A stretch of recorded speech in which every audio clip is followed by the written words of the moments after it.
Cinta Sang Pewaris. Lanjut lagi, jangan lupa like, komen dan share cerita ini ke media sosial yang sahabat punya. Terima kasih. Tahun 1026 sampai tahun 1030. Bab 1026. Keesokan harinya, jam 8 pagi. Fendi Zanders bangun dari tempat tidur tepat waktu, lalu pergi ke kamar mandi untuk mandi. Setelah mandi, Fendi Zanders mengeluarkan ponselnya dan menelepon Melian Liu. Saudari Yan Yan, apakah kamu sudah bangun? Fendi Zanders bertanya dengan lembut. Aku baru saja bangun. Melian Liu menjawab dengan malas, sepertinya terbangun oleh panggilan Fendi Zanders. Apa, kamu belum sarapan ya? Ayo keluar dan makan sesuatu. Fendi Zanders bertanya dengan rasa malu. Baiklah, tunggu sebentar, aku akan keluar setelah merias wajah. Melian Liu menguap dan setuju. Bagus. Fendi Zanders mengangguk, lalu menutup telepon. Fendi Zanders merasa Melian Liu hanya merias wajah, dan itu tidak akan memakan waktu lama. Jadi Fendi Zanders tidak terus tinggal di kamar, tetapi datang ke lobi hotel dan menunggu. Tapi Fendi Zanders menunggu setengah jam, tapi Melian Liu masih belum turun. Saat ini, Fendi Zanders menyadari betapa bodohnya keputusannya. Pada akhirnya, Fendi Zanders bertanya-tanya apakah Melian Liu telah tertidur, dan berencana naik ke atas untuk melihat apa yang terjadi. Namun sebelum Fendi Zanders masuk ke dalam lift, Melian Liu yang tinggi dan seksi keluar dari lift. Fendi Zanders, kamu sudah turun. Aku pergi ke kamarmu untuk mencarimu sekarang. Setelah Melian Liu melihat Fendi Zanders, ekspresi wajahnya sangat terkejut. Saya pikir Anda akan segera turun, jadi saya tidak tinggal di kamar. Fendi Zanders memandang Melian Liu yang tidak bisa berkata-kata. Maaf, saya baru saja mandi. Baru kemudian Melian Liu menyadari apa yang terjadi, dia buru-buru tersenyum pada Fendi Zanders, dan berkata, untuk meminta maaf kepada Anda, bolehkah saya mentraktir Anda makan malam hari ini? Lupakan saja, sedikit uang untuk makan ini tidak berarti apa-apa bagiku, tapi ini juga merupakan uang yang banyak bagimu, jadi biarkan aku mentraktirmu. Fendi Zanders menjawab dengan ringan. Itu benar. Melian Liu memandang Fendi Zanders dan tersenyum, tapi tidak banyak bicara. Fendi Zanders dan Melian Liu keluar dari hotel sambil mengobrol, lalu menghentikan taksi dan menemukan restoran acak di kota Nanyuan. Fendi Zanders tidak terlalu tertarik dengan makanan barat, jadi dia menemukan restoran Hunan. Ada banyak orang di restoran itu. Awalnya, Fendi Zanders berencana untuk pergi ke kotak itu, tetapi semua kotak sudah penuh dipesan, jadi dia hanya bisa menemukan tempat duduk pribadi di dekat jendela bersama Melian Liu. Setelah Melian Liu dan Fendi Zanders duduk, Fendi Zanders berinisiatif membiarkan Melian Liu memesan makanan, dan kemudian keduanya mulai mengobrol. Faktanya, Fendi Zanders dan Melian Liu tidak sering bertemu, dan mereka tidak terlalu mengenal satu sama lain. Jika bukan karena hubungan Cleo Feilin, keduanya mungkin tidak akan memiliki persimpangan sama sekali. Para pelayan menyajikan hidangan dengan sangat cepat, dan semua hidangan disajikan dalam waktu kurang dari 5 menit. Fendi Zanders dan Melian Liu mengobrol sambil makan. Saudari Yan Yan, apa yang kamu lakukan sekarang? Setelah ragu-ragu beberapa saat, Fendi Zanders memandang Melian Liu dan bertanya. Saya membantu Cleo Feilin mengelola perusahaan kosmetiknya. Saya dulu bekerja di Shanghai. Postur makan Melian Liu sangat elegan, memberikan perasaan yang sangat nyaman kepada orang-orang. Kalau begitu, rumahmu milik ibu kota? Fendi Zanders terus bertanya. Itu harus dihitung. Melian Liu mengangguk, lalu melanjutkan, ibu saya berasal dari Linjia Zhuang, dan ayah saya berasal dari kota Dongning.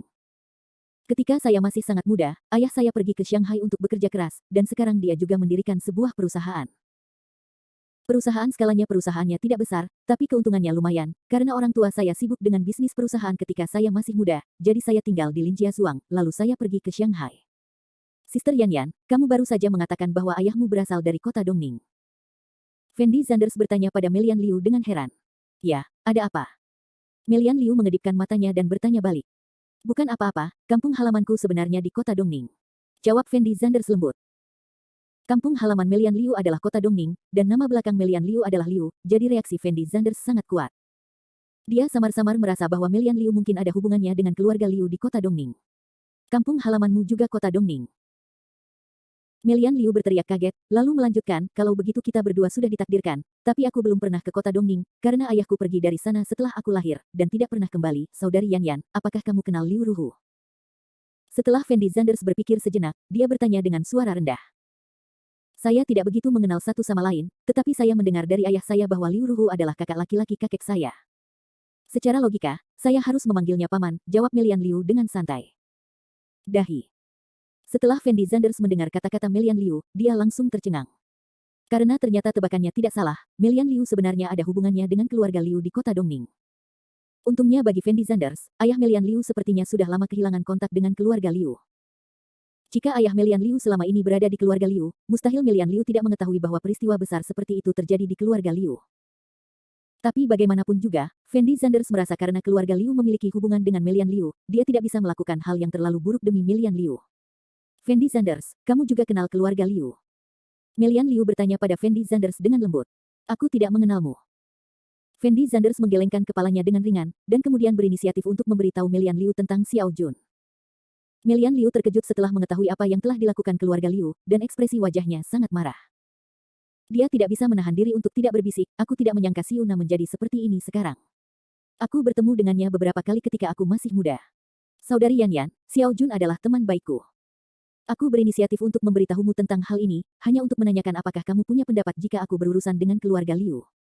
Fendi Zanders berkata dengan lembut. Setelah mendengar kata-kata Fendi Zanders, Melian Liu tertegun sejenak, dan kemudian berkata dengan lembut, itu urusanmu jika kamu ingin berurusan dengan keluarga Liu. Aku tidak ada hubungannya dengan keluarga Liu. Keluarga. Apa yang bisa saya lakukan? Pendapat. Selain itu, keluarga kami telah lama kehilangan kontak dengan keluarga Liu di kota Dongning. Itu bagus. Melihat reaksi Melian Liu yang tenang, Fendi Zanders merasa sangat lega. Tapi Fendi Zanders, saya pikir meskipun hal-hal yang dilakukan keluarga Liu terhadap keluarga Xiao sangat berlebihan, sebaiknya kamu tidak membunuh keluarga Liu. Melian Liu memandang Fendi Zanders dan berkata. Mengapa? Fendi Zanders bertanya sedikit bingung. Bab 1027. Saya akui bahwa apa yang dilakukan keluarga Liu terlalu berlebihan. Tetapi jika kamu ingin membunuh keluarga Liu, lalu apa perbedaan antara kamu dan keluarga Liu? Dan kapan waktunya untuk membalas keluhannya? Saya pikir selama saya bisa membantu keluarga Xiao menyelesaikan masalah. Melian Liu melihat ekspresi Fendi Zanders dan menganalisisnya dengan sangat serius, lalu menambahkan, tentu saja, saya tidak berbicara dari sudut pandang keluarga Liu ketika saya mengucapkan kata-kata ini, saya hanya berbicara dari sudut pandang orang lain untuk mengatakannya. Aku mengerti apa yang kamu maksud. Fendi Zanders mengangguk ringan dan tidak melanjutkan pembicaraan. Melihat Fendi Zanders tidak berbicara, Melian Liu tidak melanjutkan obrolan, dan mulai makan dengan tenang. Sambil makan, Fendi Zanders bisa merasakan banyak anak laki-laki di restoran yang menatap posisi Melian Liu. Melian Liu berdandan sangat seksi hari ini, mengenakan gaun hitam pendek, dengan pinggang ramping, payudara penuh, kaki ramping-ramping, dan riasan tipis di wajahnya. Dengan sedikit nafas glamor. Wanita cantik seperti itu akan menarik perhatian orang lain kemanapun dia pergi. Hanya saja Fendi Zanders juga bisa merasakan bahwa orang-orang itu menganggap Fendi Zanders sebagai pacar Melian Liu. Beberapa tampak iri, sementara yang lain bingung. Jelas sekali, kebanyakan orang merasa bahwa orang biasa seperti Fendi Zanders tidak layak bagi Melian Liu. Fendi Zanders selalu tidak suka makan dengan wanita cantik, karena selama dia makan dengan wanita cantik, Fendi Zanders harus menghadapi tatapan aneh dari orang asing. Terkadang Fendi Zanders bertanya-tanya apakah dia seburuk itu. Meskipun Fendi Zanders tidak berani mengatakan pria super tampan seperti apa dia masih sangat baik dibandingkan orang biasa. Orang-orang ini sama sekali tidak perlu memandang diri mereka sendiri dengan mata seperti itu, bukan? Tetapi setelah melalui banyak hal seperti ini, Fendi Zanders tentu saja tidak terlalu peduli, dan terus makan dengan serius. Setengah jam kemudian, Fendi Zanders dan Melian Liu akhirnya merasa cukup makan. Setelah membayar tagihan, Fendi Zanders meninggalkan restoran bersama Melian Liu dan bersiap untuk naik taksi kembali ke hotel. Namun saat Fendi Zanders dan Melian Liu sedang menunggu bus, sekelompok orang juga keluar dari restoran. Setelah melihat Melian Liu, pemuda yang memimpin tampak sedikit sedih, dan kemudian bertanya pada Melian Liu sambil tersenyum, cantik, kamu mau kemana? Aku akan mengantarmu. Setelah mengatakan ini, pemuda itu mengeluarkan kunci mobil dari saku celananya dan menekannya pelan. Sebuah mobil sport Ferrari berwarna merah menyalakan lampunya. Tidak, aku akan kembali dengan teman-temanku. Melian Liu telah mengalami serangan seperti itu berkali-kali sebelumnya, jadi dia menghadapi situasi seperti itu dengan sangat mudah. Saat ini, tidak mudah bagimu untuk naik taksi, jadi kamu harus ikut denganku. Pemuda itu tampak mabuk, dan dia mengulurkan tangannya untuk menarik Melian Liu sambil menghembuskan napas. Dan Melian Liu memandang pemuda di depannya, dengan ekspresi jijik di wajahnya, dan berkata dengan dingin, aku baru saja mengatakannya, aku akan kembali dengan temanku, kamu tidak mendengarnya, kan? Tanda tanya petik 2. Oh, amarahku tidak kecil. Pemuda itu mencibir, lalu berteriak pada Melian Liu, apakah kamu tahu siapa aku? Siapa kamu tidak ada hubungannya denganku? Melian Liu menjawab dengan suara dingin. Katakan pada perempuan jalang ini siapa aku. Pemuda itu berteriak bangga kepada orang banyak di belakangnya. Biar ku beritahu, ini putra grup Tang. Jika kamu berakal sehat, pergilah bersama Tuan Tang sekarang, atau kamu akan menyesalinya. Orang-orang di belakang Tuan Tang berteriak pada Melian Liu di atas suara mereka. Setelah mendengar kata-kata orang-orang ini, ekspresi Melian Liu tampak semakin jijik, dan tanpa sadar dia mundur 2 langkah. Apa yang kamu berpura-pura bersikap dingin padaku? Suasana hatiku sedang baik hari ini. Selama kamu ikut denganku, aku bisa memberikan apapun yang kamu inginkan. Tuan Tang berteriak pada Melian Liu sambil mabuk. Sakit. Jejak rasa jijik muncul di mata Melian Liu, lalu dia menoleh ke Fendi Zanders dan berkata, Fendi Zanders, ayo pergi. Kebaikan. Fendi Zanders mengangguk ringan, lalu berbalik dan berencana pergi bersama Melian Liu. Dan setelah pemuda itu melihat bahwa Melian Liu tidak terlalu memperhatikannya, ekspresi wajahnya tampak lebih bersemangat, dan dia mengulurkan tangannya untuk meraih Melian Liu. Tapi kecepatan reaksi Fendi Zanders sangat cepat, dia langsung meraih pergelangan tangan pemuda itu, dan kemudian mengerahkan sedikit tenaga. Ah! Pemuda itu berteriak, dengan ekspresi yang sangat menyakitkan di wajahnya, dan berteriak keras pada Fendi Zanders, sakit, sakit, cepat lepaskan aku. Biar ku beritahu, aku tidak ingin membuang waktu dengan orang-orang sepertimu sekarang, jadi bawa orang-orangmu dan pergi dari sini, atau jangan salahkan aku karena bersikap kasar padamu. Fendi Zanders berkata kepada pemuda itu dengan suara dingin. Kamu lepaskan aku akan pergi. Pemuda itu merasa lengannya seperti hendak dicubit, dan berteriak pada Fendi Zanders dengan ekspresi yang sangat bersemangat. Fendi Zanders ragu sejenak, lalu melepaskan lengan pemuda itu. Pemuda itu tahu bahwa Fendi Zanders seharusnya menjadi seorang kungfu kecil, jadi dia tidak berani terus berurusan dengan Fendi Zanders, dan berkata dengan wajah dingin, jangan biarkan aku menyentuhmu lagi, jika aku membiarkanku menyentuhnya kamu lagi, lihat bagaimana aku berurusan denganmu. Fendi Zanders menatap pemuda itu dengan acuh tak acuh dan tidak berbicara. Setelah melihat Fendi Zanders tidak berbicara, pemuda itu menoleh untuk melihat temannya, lalu berbalik dan berlari menuju Ferrari. Setelah melihat pemuda itu pergi, Fendi Zanders bertanya dengan lembut kepada Melian Liu, Saudari Yan Yan, kamu baik-baik saja? Baiklah. Melian Liu buru-buru menggelengkan kepalanya, lalu melanjutkan, terima kasih banyak atas apa yang baru saja terjadi. Jangan terlalu sopan, jika bukan karena aku tidak ingin mengungkapkannya. Identitasku, orang-orang ini pasti sudah ditampar olehku sekarang.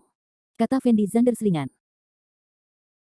Melian Liu tidak bisa menahan tawa genit ketika dia mendengar kata-kata Fendi Zanders, dan kemudian berkata dengan ringan, saya menemukan bagaimana Anda bisa begitu menyombongkan diri, saya yakin Anda mengatakan Anda kaya, tetapi ada begitu banyak dari mereka sekarang, jika memang benar jika kamu melakukannya, kamu pasti akan menderita sendiri. Orang-orang ini bersama-sama bukanlah lawanku sendiri, apakah kamu percaya? Fendi Zanders memandang Melian Liu dan bertanya dengan ringan. Sombong saja, hanya orang bodoh yang akan mempercayainya. Melian Liu hanyalah orang biasa, dia merasa situasi seseorang yang berhadapan dengan sekelompok orang seharusnya hanya muncul di TV. Jadi dia sama sekali tidak akan mempercayai apa yang dikatakan Fendi Zanders. Jika kamu tidak percaya padaku, lupakan saja. Fendi Zanders tersenyum tipis, lalu mengulurkan tangan untuk menghentikan taksi dan langsung masuk. Bab 1028. Setelah kembali ke hotel, Fendi Zanders dan Melian Liu kembali ke kamar masing-masing untuk beristirahat. Meskipun Fendi Zanders tertidur tadi malam, setelah kembali ke kamar, Fendi Zanders tertidur lagi tidak lama kemudian.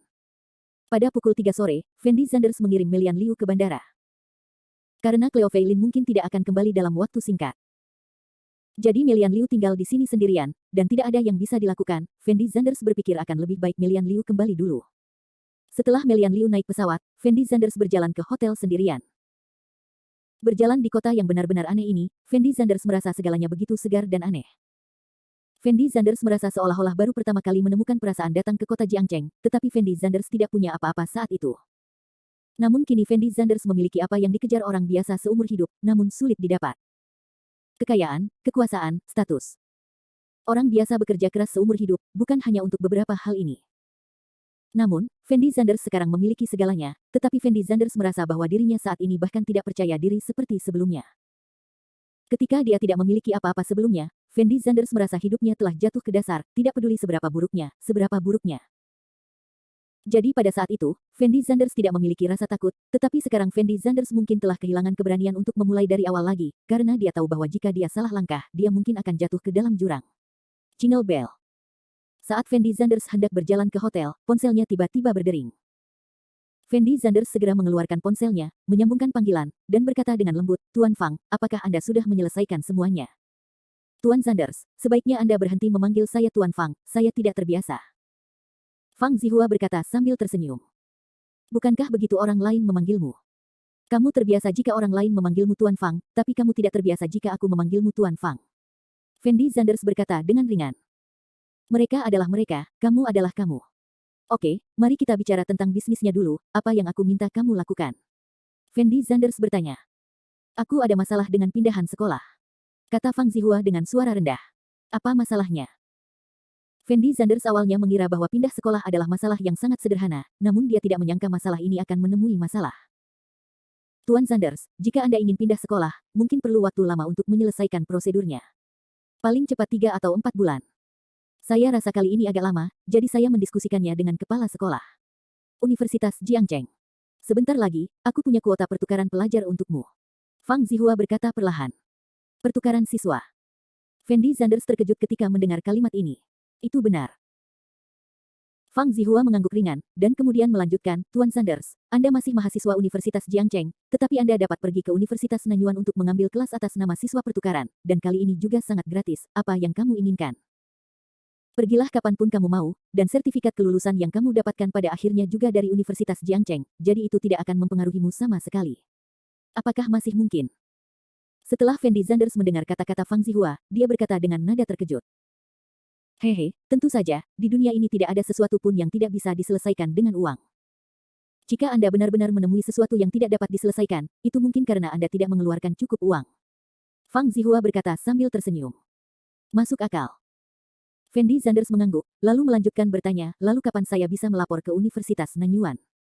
Prosedurnya akan selesai dalam 2 hari ini, dan Anda dapat melapor untuk tugas dalam 2 hari. Jawab Fang Zihua. Oke, masalah ini telah bekerja keras bagi Anda. Bagaimana dengan 2 hal lainnya?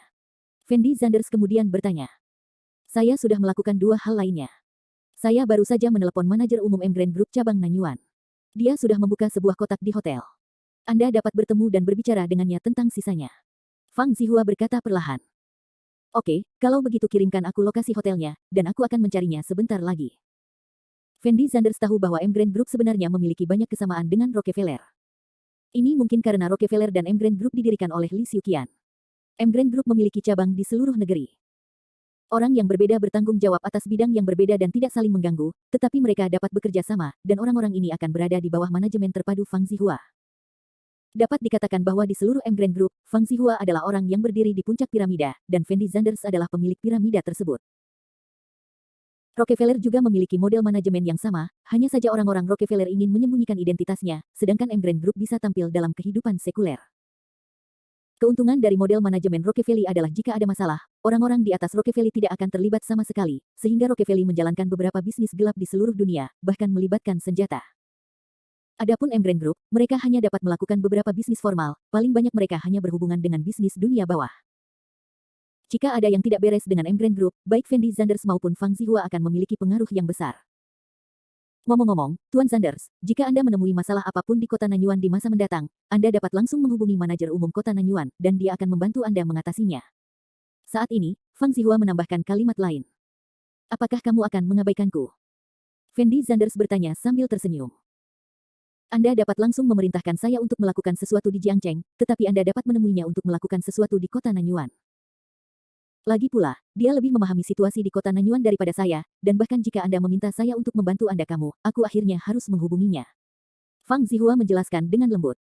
Oke, kalau begitu aku tahu. Fendi Zanders mengangguk sedikit, lalu menutup telepon. Setelah menutup telepon, Fendi Zanders menerima pesan dari Fang Zihua. Kemudian Fendi Zanders menemukan tempat bernama Peninsula Clubhouse berdasarkan berita Fang Zihua. Fendi Zanders hanya mengamati situasi di luar Clubhouse semenanjung. Dia bisa merasakan bahwa clubhouse ini seharusnya menjadi clubhouse yang sangat formal. Meskipun tidak banyak orang yang keluar masuk, mereka semua berpakaian sangat berselera tinggi. Yang lainnya jelas tidak pada tempatnya. Apa bisnis Anda? Pada saat ini, seorang pelayan menghampiri Fendi Zanders dan bertanya. Karena klub semenanjung ini memiliki sistem keanggotaan, dan jumlah anggotanya sangat sedikit, sehingga pelayan dapat mengetahui sekilas bahwa Fendi Zanders bukan anggota di sini. Aku di sini untuk mencari seseorang. Fendi Zanders menjawab dengan lembut. Bab 1029. Menemukan seseorang. Mendengar kata-kata Fendi Zanders, pelayan itu tertegun sejenak. Benar, kami membuat janji untuk bertemu di kotak Tianzihao. Kata Fendi Zanders menurut berita Fang Zihua. Kalau begitu, tolong pihakmu. Setelah pelayan mendengar kata-kata Fendi Zanders, ekspresi wajahnya tiba-tiba menjadi hormat, dan dia buru-buru tergagap. Bagus. Fendi Zanders mengangguk, lalu masuk ke dalam sebuah kotak di bawah kepemimpinan pelayan. Setelah Fendi Zanders ragu-ragu sejenak, dia mengulurkan tangan dan mengetuk pintu kotak dengan ringan. Masuk. Segera, terdengar suara menyenangkan dari dalam kotak. Ternyata itu seorang wanita. Fendi Zanders tidak bisa menahan sedikit cemberut setelah mendengar suara ini, dan ekspresi wajahnya tampak sedikit bingung. Tapi Fendi Zanders tidak terlalu memikirkannya, dan langsung masuk ke dalam kotak. Setelah memasuki kotak, Fendi Zanders menemukan bahwa hanya ada satu orang di dalam kotak, dan dia adalah seorang wanita tinggi dan cantik. Si cantik berpenampilan sangat seksi, mengenakan rok hitam ketat, sosoknya yang tinggi terlihat sangat menawan di balik roknya, kakinya yang ramping dan putih dengan ketebalan sedang, ia mengenakan stoking hitam, dan ia memiliki sepasang sepatu hak tinggi di kakinya. Wajahnya yang halus dipasangkan dengan rambut keriting hitam besar bergelombang, memberikan godaan yang tak terlukiskan kepada orang-orang. Tuan Zanders, halo. Si cantik sepertinya mengenal Fendi Zanders, jadi dia berinisiatif untuk berbicara dengan Fendi Zanders. Apakah Anda penanggung jawab cabang Nanyuan? Fendi Zanders bertanya dengan ekspresi bingung, mengerutkan kening. Benar, Tuan Zanders, saya Su Yurou, manajer umum M Grand Group cabang Nanyuan kami. Si cantik menjawab Fendi Zanders sambil tersenyum. Itu benar-benar seorang wanita. Melihat Su Yurou di depannya, Fendi Zanders tidak bisa menahan diri untuk bergumam. Tuan Zanders, bukankah menurut Anda wanita tidak bisa menjadi manajer umum? Su Yurou memandang Fendi Zanders dan bercanda. Tidak, aku hanya sedikit terkejut. Fendi Zanders dengan cepat melambaikan tangannya.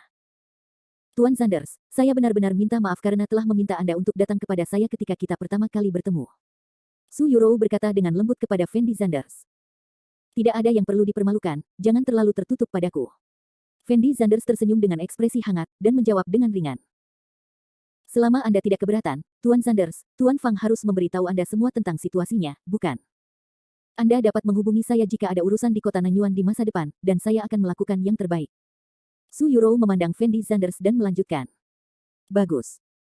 Fendi Zanders sedikit mengangguk. Tuan Zanders, silakan duduk, ini informasi Zhou Ping, Anda dapat melihatnya. Su Yurou berinisiatif mengeluarkan sebuah dokumen dan menyerahkannya kepada Fendi Zanders. Setelah Fendi Zanders ragu-ragu sejenak, dia mengambil informasi tersebut secara langsung, dan kemudian melihat informasi tentang Zhou Ping dengan sangat hati-hati. Informasi pribadi tentang Zhou Ping di informasi tersebut masih tercatat dengan sangat baik, tetapi informasi ini tampaknya tidak terlalu membantu Fendi Zanders untuk menghubungi Zhou Ping. Jika Fendi Zanders ingin berhubungan dengan Zhou Ping, dia harus menemukan peluang yang cocok, sama seperti saat Fendi Zanders bertemu Su Baiyu saat itu. Beberapa menit kemudian, Fendi Zanders perlahan meletakkan dokumen di tangannya, lalu melihat posisi Su Yurou. Pada saat ini, Su Yurou tampak sedang menatap Fendi Zanders, dan aura dewasa di tubuh Su Yurou langsung menarik perhatian Fendi Zanders. Masuk akal jika Fendi Zanders melihat banyak wanita cantik, tetapi Fendi Zanders merasa temperamen wanita manapun tidak dapat menandingi Su Yurou. Su Yurou, mata wanita ini sangat menawan, namun pesonanya berbeda dengan tipe wanita yang sering muncul di tempat romantis. Pesonanya natural, pesonanya terungkap secara tidak sengaja, bukan pura-pura. Ada tipe wanita di dunia ini, tidak peduli pakaian apa yang mereka kenakan, kamu akan menganggap wanita seperti ini sangat seksi, dan Su Yurou adalah wanita seperti itu. Saat ini, Su Yurou sendiri berpakaian sangat seksi. Bisa dibilang dia dengan sempurna mengartikan apa yang dimaksud dengan keseksian dewasa yang sesungguhnya. Fitur wajah Su Yurou sangat halus, sangat indah sehingga membuat orang merasa sedikit tidak percaya, dan ada riasan tipis di wajahnya. Penampilannya adalah tipe wanita yang menurut Anda semakin menarik semakin sering Anda melihatnya. Semakin menawan perasaannya, ini sangat berbeda dengan tipe wanita yang sekilas tampak luar biasa. Meskipun Fendi Zanders telah melihat begitu banyak keindahan, dia tetap mengakui di dalam hatinya bahwa Su Yurou adalah kecantikan yang langka dan luar biasa. Hanya saja Fendi Zanders tidak akan tergoda oleh Su Yurou, karena dia tidak ingin melakukan apapun yang menyinggung Cleo Fei Lin. Tuan Zanders, apa yang kamu lihat? Su Yurou menjilat bibirnya dan bertanya pada Fendi Zanders. Bukan apa-apa, menurutku kamu terlalu cantik. Fendi Zanders berkata dengan ringan. Setelah mendengar kata-kata Fendi Zanders, Su Yurou tertegun sejenak. Lagi pula, dia sudah terlalu banyak mendengar pujian seperti itu sejak dia masih kecil. Tetapi saat ini, setelah mendengar kata-kata Fendi Zanders, dia merasakan perasaan aneh di hatinya. Ini mungkin ada hubungannya dengan identitas Fendi Zanders. Tuan Zanders, Anda adalah bos saya, dan ini pertama kalinya saya melihat bos memuji seorang karyawan. Meskipun Su Yurou sedikit terkejut, dia tetap bersikap sangat alami. Ini bukan pujian. Aku mengatakan yang sebenarnya. Aku telah melihat banyak wanita cantik, tapi aku belum pernah melihat seseorang yang anggun dan seksi sepertimu. Kata Fendi Zanders kepada Su Yurou dengan sangat serius. Su Yurou tahu bahwa alasan mengapa Fendi Zanders bisa mengucapkan kata-kata ini dengan terus terang sekarang adalah karena Fendi Zanders mungkin tidak memikirkan dirinya sama sekali. Jika dia memikirkan dirinya sendiri, Fendi Zanders pasti tidak akan jujur. Tidak peduli betapa anggun dan seksinya aku, apa yang bisa aku lakukan. Tahun ini aku sudah berusia 30 tahun, dan aku tidak bisa dibandingkan dengan gadis-gadis kecil itu. Kata Su Yurou dengan sedih. Fendi Zanders memandang Su Yurou di depannya, dengan ekspresi terkejut di wajahnya, karena dia tidak menyangka Su Yurou menjadi begitu tua. Kulit Su Yurou sangat halus, dan wajahnya juga sangat kencang. Tidak ada cara untuk mengatakan bahwa dia adalah seorang wanita berusia 30 tahun, dan sosok Su Yurou juga sangat terawat, dengan pinggang yang ramping dan bibir merah seperti api, terutama saat berjalan, putaran lembut dari pinggang yang lembut terasa sangat luar biasa. Menggoda, dan ini bukan karena kepura-puraan Su Yurou, ini adalah tampilan yang sangat alami. Jika kamu tidak mengatakannya, aku tidak tahu bahwa kamu berumur 30 tahun. Kata Fendi Zanders sambil tersenyum. Kamu tidak bisa melihatnya sekarang. Itu normal. Kamu akan bisa merasakannya dalam 2 tahun. Kami para wanita menua dengan sangat cepat. Kata Su Yurou lembut. Kalau begitu, apakah kamu punya pacar? Fendi Zanders ragu-ragu sejenak dan bertanya. Bab 1030, pacar. Setelah mendengar kata-kata Fendi Zanders, Su Yurou tidak bisa menahan senyum menawannya. Dia menginjak sepatu hak tingginya dan berjalan ke arah Fendi Zanders dengan anggun, dan bertanya kepada Fendi Zanders dengan suara rendah, Tuan Zanders, mengapa Anda masih mengkhawatirkan masalah pribadi saya? Jika saya tidak punya pacar, maukah Anda pertimbangkan apakah kamu akan mengejarku? Dahi. Setelah mendengar kata-kata Su Yurou, Fendi Zanders tampak sedikit malu, dan buru-buru berkata, apa, Tuan Su, jangan salah paham, saya hanya bertanya dengan santai. Hanya bertanya dengan santai. Su Yurou berpura-pura kecewa, dan berkata dengan lembut, aku belum punya pacar, dan aku menghabiskan seluruh waktuku untuk bekerja, jadi aku tidak pernah punya kesempatan untuk mencari pacar. Bos Su, kamu adalah cantik sekali, seharusnya tidak sulit mencari pacar, jadi jangan khawatir. Fendi Zanders berkata sambil tersenyum. Mencari pacar itu mudah, tapi tidak mudah menemukan pria sebaik dirimu, Tuan Zanders. Su Yurou berkata kepada Fendi Zanders dengan ekspresi yang sangat menarik. Fendi Zanders memandang Su Yurou di depannya, dengan ekspresi tak berdaya di wajahnya, dia bertanya-tanya apakah wanita ini menyiratkan sesuatu padanya. Terlebih lagi, Fendi Zanders tahu bahwa wanita setingkat Su Yurou sangat berbeda dengan gadis-gadis di sekolah. Su Yurou tidak mudah untuk dihadapi, jadi Fendi Zanders tidak melanjutkan obrolan dengan Su Yurou. Presiden Su, mari kita bicarakan sesuatu yang serius. Fendi Zanders berkata dengan lembut kepada Su Yurou. Tuan Zanders, beritahu aku. Su Yurou memandang Fendi Zanders dengan sangat serius. Pertama-tama, informasi tentang Zhou Ping ini. Meskipun isi informasinya sangat rinci, saya tidak menyukai hal-hal ini.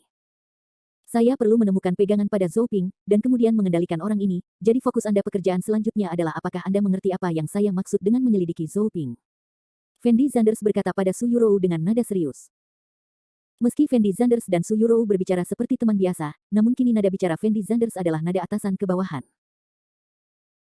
Fendi Zanders selalu berterima kasih kepada Fang Zihua dan Xie Huaqiang, karena Fendi Zanders merasa jika bukan karena kedua orang ini, dia mungkin akan kehilangan kualifikasi untuk mewarisi warisan, jadi Fendi Zanders memperlakukan Fang Zihua dan Xie Huaqiang seperti memperlakukan kawan, nada bicaranya juga sopan sekali. Namun menghadapi Su Yurou kali ini, Fendi Zanders tidak akan seperti sebelumnya. Baiklah, Tuan Zanders, saya mengerti maksud Anda, dan saya akan melakukan apa yang Anda inginkan. Su Yurou mengangguk dengan tergesa-gesa, ekspresi wajahnya jelas jauh lebih serius. Ada satu hal lagi yang ingin kuberitahukan padamu. Aku tidak ingin orang lain mengetahui identitasku, jadi kamu harus merahasiakannya. Fendi Zanders memandang Su Yurou dan memesan lagi. Maksudmu kamu tidak ingin orang lain tahu bahwa kamu telah tiba di kota Nanyuan, kan? Su Yurou sangat pintar dan langsung menyatakan tujuan sebenarnya Fendi Zanders. Benar, itu maksudku. Fendi Zanders mengangguk pelan. Oke, begitu. Su Yurou menyetujuinya. Kalau begitu tidak ada hal penting yang harus dilakukan selanjutnya. Saya meminta Fang Zihua membantu saya menyiapkan rumah dan mobil. Bagaimana persiapannya? Fendi Zanders memandang Su Yurou dan bertanya. Mobil dan rumahnya sudah siap. Jika Anda punya waktu, Tuan Zanders, saya dapat mengajak Anda melihat-lihat. Su Yurou dengan cepat menjawab. Ayo pergi. Fendi Zanders juga tidak ingin melanjutkan obrolan dengan Su Yurou di dalam kotak ini, jadi dia langsung berdiri dan keluar dari kotak. Setelah Su Yurou melihat Fendi Zanders pergi dengan begitu bahagia, ada kilatan aneh di matanya, dan diam-diam dia terkejut. Karena dia tahu Fendi Zanders pergi dengan begitu bahagia, itu berarti Fendi Zanders memang tidak tertarik padanya, yang membuat Su Yurou merasa sedikit penasaran. Tidak tergoda. Di mata Su Yurou, laki-laki adalah binatang yang berpikir dari tubuh bagian bawah, dan tidak ada laki-laki yang bisa menahan diri di hadapannya, bahkan Fang Zihua pun mungkin tidak tergoda sama sekali. Penampilan Fendi Zanders membuat Su Yurou merasa bahwa dia benar-benar tidak memikirkannya. Setelah beberapa menit, Fendi Zanders mengikuti Su Yurou keluar dari Peninsula Clubhouse, lalu sampai di tempat parkir. Tuan Zanders, ini mobil yang saya persiapkan untuk Anda. Setelah tiba di tempat parkir, Su Yurou berjalan dengan anggun menuju sebuah Mercedes-Benz, dan berkata dengan lembut kepada Fendi Zanders. Ketika Fendi Zanders melihat Mercedes-Benz, jejak ketidakberdayaan muncul di matanya. Fang Zihua menjelaskan kepada Su Yurou bahwa yang dibutuhkan Fendi Zanders adalah mobil biasa, tidak terlalu mencolok, itulah mengapa Su Yurou memilih Mercedes ini. Meskipun mobil ini adalah Mercedes-Benz, namun merupakan yang termurah, dengan harga sekitar 300.000 yuan, bukan mobil mewah yang terlalu mahal. Mungkin di mata orang seperti Su Yurou, mobil jenis ini sudah sangat umum, jika lebih umum lagi, mustahil untuk mengendarainya sama sekali. Terlebih lagi, identitas Fendi Zanders ada di sini, tidak peduli seberapa rendah hati Fendi Zanders, dia tidak bisa mengendarai mobil seharga lebih dari 100.000 yuan, bukan? Tuan Zanders, apa pendapat Anda tentang mobil ini? Su Yurou menepuk mobil itu dengan tangan kecilnya, dan bertanya pada Fendi Zanders sambil tersenyum. Mobilnya baik-baik saja. Ekspresi wajah Fendi Zanders tampak sedikit tidak berdaya, dan dia tidak bisa menahan nafas diam-diam di dalam hatinya, jika dia benar-benar mengendarai mobil ini ke Universitas Nanyuan, bahkan jika dia tidak mengungkapkannya. Identitasnya, dia akan dianggap sebagai generasi kedua yang kaya. Lagi pula, kalau seorang mahasiswa mampu membeli mobil jenis ini, kondisi di keluarga itu pasti sangat baik. Tuan Zanders, apakah kamu tidak puas? Melihat ada yang salah dengan ekspresi wajah Fendi Zanders, Su Yurou mau tidak mau bertanya kepada Fendi Zanders dengan lembut. Tidak, menurutku mobil ini agak terlalu mahal. Jawab Fendi Zanders ringan. Apakah mobil ini mahal? Harganya kurang dari 300.000. Su Yurou berteriak pada Fendi Zanders karena terkejut. 300.000 mungkin bukan masalah besar bagi kami, tetapi bagi orang biasa, itu adalah uang yang banyak. Jawab Fendi Zanders ringan. Tuan Zanders, saya akan membantu Anda menemukan mobil lain. Setelah Su Yurou ragu-ragu sejenak, dia berbicara dengan lembut kepada Fendi Zanders. Tidak perlu, aku akan mengurus sendiri masalah mobilnya, ayo pergi dan lihat rumahnya.